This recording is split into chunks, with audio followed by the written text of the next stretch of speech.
Assalamualaikum warahmatullahi wabarakatuh. Yang terhormat Bapak Dr. Alben Ambarita MPD selaku dosen pembahas. Yang terhormat Bapak Dr. Andis Rapani MPD selaku dosen pembimbing 1. Yang terhormat Ibu Dayurika Perdana MPD selaku dosen pembimbing 2. Perkenalkan, nama saya Indah Mujiati, mahasiswa program studi pendidikan guru sekolah dasar Fakultas Keguruan dan Ilmu Pendidikan Universitas Lampung. Nomor pokok mahasiswa 17130530024 akan mempresentasikan skripsi saya dengan judul Hubungan Pola Asuh Orang Tua dan Minat Belajar dengan hasil belajar tematik peserta didik kelas 4 SD Negeri Sebubus Merpati, Kecamatan Metro Utara. Abstrak, masalah dalam penelitian ini adalah rendahnya hasil belajar tematik kelas 4 SD Negeri Sebubus Merpati. Tujuan penelitian ini untuk mengetahui hubungan pola asuh orang tua dan minat belajar dengan hasil belajar. Jenis penelitian yaitu ex post facto korelasi. Populasi penelitian berjumlah 170 orang peserta didik dan sampel penelitian berjumlah 66 orang peserta didik. Teknik pengumpulan data menggunakan observasi, angket, dan studi dokumentasi. Analisis data menggunakan korelasi product moment dan multiple correlation. Hasil penelitian menunjukkan terdapat hubungan yang positif dan signifikan antara pola asuh orang tua dan minat belajar dengan hasil belajar ditunjukkan dengan koefisien korelasi sebesar 0,717 dan kontribusi sebesar 51,41% berada pada taraf tinggi. Rumusan masalah yang pertama, apakah terdapat hubungan yang positif dan signifikan antara pola asuh orang tua dengan hasil belajar tematik peserta didik kelas 4 SD Negeri Sebubus Merpati, Kecamatan Metro Utara? Yang kedua, apakah terdapat hubungan yang positif dan signifikan antara minat belajar dengan hasil belajar tematik peserta didik kelas 4 SD Negeri Sebubus Merpati, Kecamatan Metro Utara? Yang ketiga, apakah terdapat hubungan yang positif dan signifikan antara pola asuh orang tua dan minat belajar secara bersama-sama dengan hasil belajar tematik peserta didik kelas 4 SD Negeri Sebubus Merpati, Kecamatan Metro Utara? Ruang lingkup penelitian. Yang pertama, ruang lingkup ilmu. Ruang lingkup keilmuan dalam penelitian yang dilaksanakan adalah ilmu pendidikan, khususnya pendidikan tematik di sekolah dasar dengan jenis penelitian kuantitatif dengan metode ex post facto korelasi. Yang kedua, ruang lingkup objek. Objek pada penelitian ini adalah pola seorang tua, minat belajar, dan hasil belajar tematik peserta didik kelas 4 SD Negeri Sebubus Merpati, Kecamatan Metro Utara. Yang ketiga, ruang lingkup subjek. Subjek pada penelitian ini adalah peserta didik kelas 4 SD Negeri Sebubus Merpati, Kecamatan Metro Utara, tahun pelajaran 2020-2021 dengan jumlah 170 peserta didik. Yang keempat, ruang lingkup waktu. Penelitian ini dilaksanakan sejak dikeluarkannya Surat Izin Penelitian Pendahuluan bernomor 9496-PN0100-PN0100-2020 oleh Dekan Fakultas Keguruan dan Ilmu Pendidikan Universitas Lampung sampai dengan selesai penelitian ini. Yang kelima, ruang lingkup tempat. Tempat penelitian ini dilaksanakan di kelas 4 SD Negeri Sebubus Merpati, Kecamatan Metro Utara. Variabel penelitian. Yang pertama, variabel terikat atau dependent. Variabel terikat dalam penelitian ini adalah hasil belajar tematik. Yang kedua, variabel bebas atau independen. Variabel bebas dalam penelitian ini adalah pola asuh orang tua dan minat belajar. Hasil uji prasyarat instrumen. Pelaksanaan uji coba instrumen angket dilaksanakan selama 4 hari, yaitu pada hari Jumat, Sabtu, Senin, dan Selasa tanggal 15 sampai 19 Januari 2021. Responden uji coba instrumen adalah 32 orang peserta didik kelas 4A SD Negeri 1 Metro Utara yang bukan merupakan sampel penelitian. Hasil uji validitas dan reliabilitas kuesioner angket pola asuh orang tua.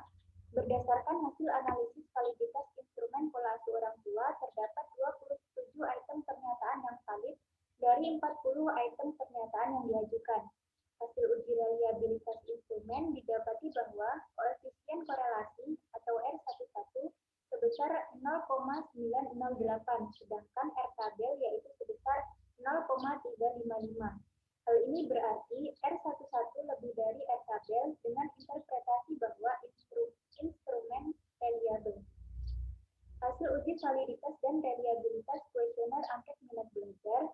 Berdasarkan hasil analisis validitas instrumen minat belajar, terdapat 29 item pernyataan yang valid dari 35 item pernyataan yang diajukan. Hasil uji reliabilitas instrumen didapati bahwa koefisien korelasi atau R11 sebesar 0,941, sedangkan R tabel yaitu sebesar 0,355. Hal ini berarti R11 lebih dari R tabel dengan interpretasi bahwa instrumen reliable. Pelaksanaan penelitian, pengumpulan data dilaksanakan pada tanggal 1 Februari 2021 sampai dengan 15 Februari 2021. Penelitian dilaksanakan dengan menyebarkan angket pola asuh orang tua dan minat belajar kepada 66 responden peserta didik di kelas 4 SD Negeri Sebudut Merpati, Kecamatan Metro Utara. Data variabel penelitian. Yang pertama, data hasil belajar tematik peserta didik. Berdasarkan hasil perhitungan, panjang kelas interval variabel hasil belajar tematik peserta didik atau Y diperoleh panjang kelas interval yaitu 6. Berdasarkan histogram, diketahui bahwa frekuensi tertinggi terdapat pada kelas interval 68 sampai 73 sebanyak 19 peserta didik atau 28,79%. Dan frekuensi terendah terdapat pada kelas interval 86 sampai 91 sebanyak 5 peserta didik dengan 7,58%. Yang kedua, data pola asuh orang tua. Berdasarkan hasil perhitungan, panjang kelas interval variabel pola asuh orang tua atau X1 diperoleh panjang kelas interval yaitu 6. Berdasarkan histogram, diketahui bahwa frekuensi tertinggi terdapat pada kelas interval 69 sampai 74 sebanyak 17 peserta didik atau 25,76%, dan frekuensi terendah terdapat pada kelas interval 87 sampai 92 sebanyak 7 peserta didik dengan 10,61%. Yang ketiga, data minat belajar. Berdasarkan hasil perhitungan, panjang kelas interval variabel minat belajar atau X2 diperoleh panjang kelas interval yaitu 6. Berdasarkan histogram, diketahui bahwa frekuensi tertinggi terdapat pada kelas interval 74 sampai 79 sebanyak 19 peserta didik atau 28,79%. Dan frekuensi terendah terdapat pada kelas interval 92 sampai 97 sebanyak 4 peserta didik dengan 6,06%. Hasil analisis uji normalitas. A. Hasil analisis uji normalitas variabel pola asuh orang tua atau X1. Perhitungan manual uji normalitas X1 dengan menggunakan rumus Pi kuadrat diperoleh X kuadrat hitung 4,028. Interpretasi dilakukan dengan membandingkan X kuadrat hitung dengan nilai X kuadrat tabel untuk alfa 0,05 dan derajat kebebasan K-1 sama dengan 7-1 sama dengan 6. Pada tabel Pi kuadrat dapat X kuadrat tabel sebesar 12,592 sehingga sesuai dengan kaidah menyatakan bahwa X kuadrat hitung 4,028 kurang dari X kuadrat tabel 12,592. Berarti data variabel X1 berdistribusi normal. B. Hasil analisis uji normalitas variabel minat belajar atau X2. Perhitungan uji normalitas X2 dengan menggunakan rumus Pi kuadrat diperoleh X kuadrat hitung 2,607. Interpretasi dilakukan dengan membandingkan X kuadrat hitung dengan nilai X kuadrat tabel untuk alfa 0,05 dan derajat kebebasan K-1 sama dengan 7-1 sama dengan 6.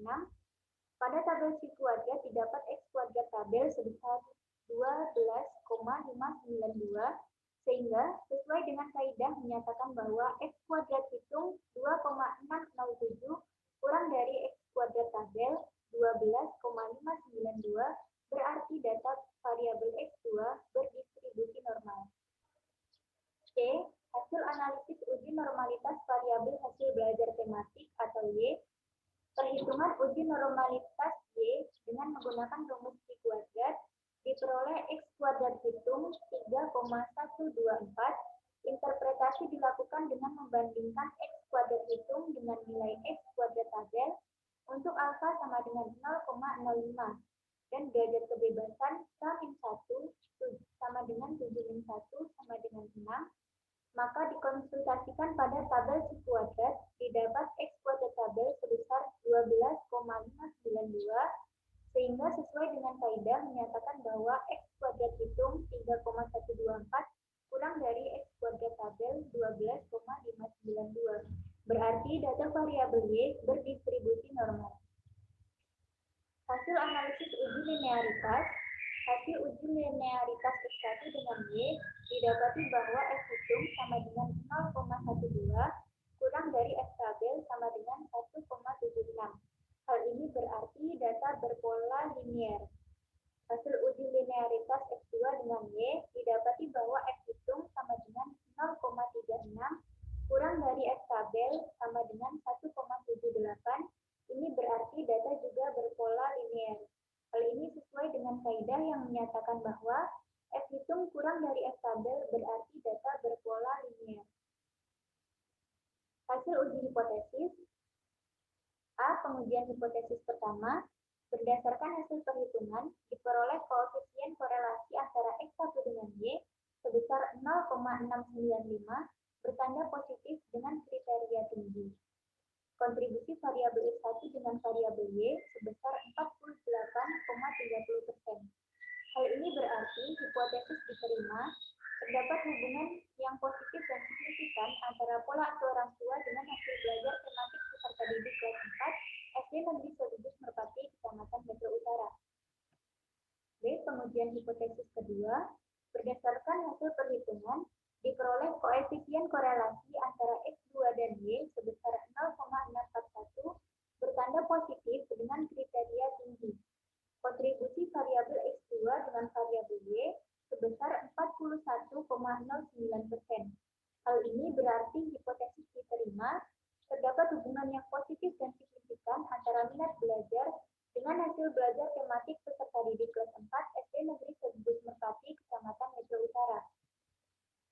C. Pengujian hipotesis ketiga. Berdasarkan hasil perhitungan, diperoleh koefisien korelasi antara variabel X1 dan X2 dengan variabel Y sebesar 0,717 bertanda positif dengan kriteria tinggi. Kontribusi variabel X1 dan X2 dengan variabel Y sebesar 51,41%.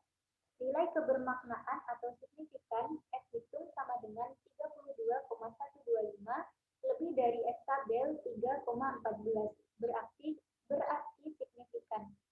Hal ini berarti hipotesis diterima, terdapat hubungan positif dan signifikan antara pola asuh orang tua dan minat belajar secara bersama-sama dengan hasil belajar tematik peserta didik kelas 4 SD Negeri Selubus Merpati, Kecamatan Metro Utara. Pembahasan yang pertama, hubungan pola asuh orang tua dengan hasil belajar tematik peserta didik. Menurut Wasliman tahun 2015 halaman 158, hasil belajar yang dicapai oleh peserta didik merupakan hasil interaksi antara berbagai faktor yang mempengaruhinya, baik faktor internal maupun faktor eksternal. Keluarga merupakan salah satu faktor eksternal yang dapat mempengaruhi pencapaian hasil belajar seorang peserta didik di sekolah. Pola asuh orang tua termasuk ke dalam salah satu faktor keluarga yang dapat mempengaruhi pencapaian hasil belajar seorang anak. Orang tua yang menerapkan pola asuh yang tepat akan membuat anak lebih giat belajar sehingga hasil belajar akan optimal. Yang kedua, hubungan minat belajar dengan hasil belajar tematik peserta didik. Hasil belajar dipengaruhi oleh faktor internal yang salah satunya adalah minat belajar. Minat besar pengaruhnya terhadap hasil belajar karena jika peserta didik tidak memiliki minat belajar, maka peserta didik tersebut tidak akan belajar dengan baik dan ia tidak akan memperoleh kepuasan dari pembelajaran tersebut. Peserta didik yang telah memiliki minat belajar yang tinggi akan mampu meningkatkan hasil belajarnya.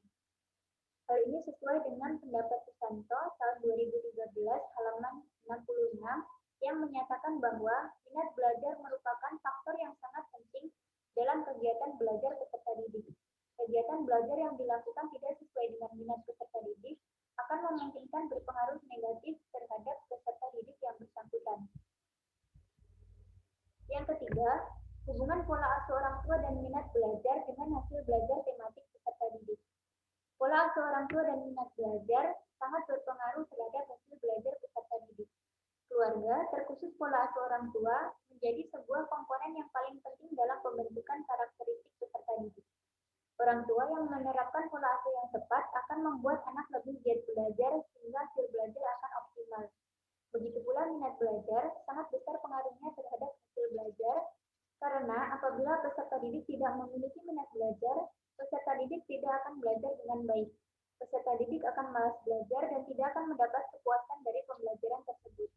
Semakin tinggi minat belajar, semakin baik pula hasil belajar yang dicapai oleh peserta didik. Keterbatasan penelitian. Yang pertama, faktor-faktor yang mempengaruhi hasil belajar dalam penelitian ini hanya terdiri dari 2 variabel, sedangkan masih banyak faktor lain yang mempengaruhi hasil belajar. Yang kedua, data mengenai pola asuh orang tua diperoleh peneliti melalui persepsi peserta didik sebagai individu yang diasuh secara langsung, sehingga data tersebut tidak bisa dikatakan 100% sesuai dengan keadaan yang sebenarnya. Yang ketiga, adanya keterbatasan ketika pengambilan data dalam pengisian kuesioner atau angket penelitian, yaitu pada beberapa sekolah, peneliti tidak dapat mengawasi secara langsung peserta didik atau responden yang mengisi angket, dikarenakan peserta didik melaksanakan pembelajaran secara daring. Yang keempat, waktu yang dibutuhkan dalam pengambilan data tidak sedikit karena menyesuaikan dengan jadwal pengumpulan tugas belajar peserta didik ke sekolah. Kesimpulan, yang pertama, terdapat hubungan yang positif dan signifikan antara pola asuh orang tua dengan hasil belajar tematik peserta didik kelas 4 SD Negeri Serubus Merpati Kecamatan Metro Utara, ditunjukkan dengan koefisien korelasi sebesar 0,695 dengan kontribusi variabel sebesar 48,30% berada pada kriteria tinggi. Yang kedua, terdapat hubungan yang positif dan signifikan antara minat belajar dengan hasil belajar tematik peserta didik kelas 4 SD Negeri Serubus Merpati Kecamatan Metro Utara, ditunjukkan dengan koefisien korelasi sebesar 0,641 dengan kontribusi variabel sebesar 41,09% berada pada kriteria tinggi. Yang ketiga, terdapat hubungan yang positif dan signifikan antara pola asuh orang tua dan minat belajar secara bersama-sama dengan hasil belajar tematik peserta didik kelas 4 SD Negeri Serubus Merpati Kecamatan Metro Utara, ditunjukkan dengan koefisien korelasi sebesar 0,717 dengan kontribusi variabel sebesar 51,41% berada pada kriteria tinggi. Saran, yang pertama, bagi peserta didik sebaiknya meningkatkan minat belajar dalam dirinya untuk meraih hasil belajar yang baik. Salah satunya yaitu dengan rajin dalam belajar, termasuk dalam menyelesaikan tugas yang diberikan oleh pendidik. Yang kedua, bagi pendidik harus mengetahui dan memperhatikan perkembangan belajar peserta didik di sekolah. Hal tersebut dapat didokumentasikan pada buku catatan dan kemudian dikomunikasikan dengan orang tua peserta didik. Dengan demikian, diharapkan orang tua dapat mengetahui bagaimana perkembangan peserta didik dalam belajar, sehingga baik pendidik maupun orang tua dapat memberikan perlakuan yang tepat untuk meningkatkan hasil belajar peserta didik secara optimal. Yang ketiga, peneliti lanjutan. Bagi peneliti selanjutnya yang akan melakukan penelitian di bidang ini, peneliti menyarankan agar dapat mengembangkan variabel penelitian yang lebih bervariatif dari penelitian ini. Begitu pula dengan populasi dan instrumen penelitian yang digunakan. Melalui hal tersebut, diharapkan hasil dari penelitian lanjutan tersebut dapat lebih maksimal dari penelitian ini. Sekian, terima kasih. Itu tadi presentasi dari saya.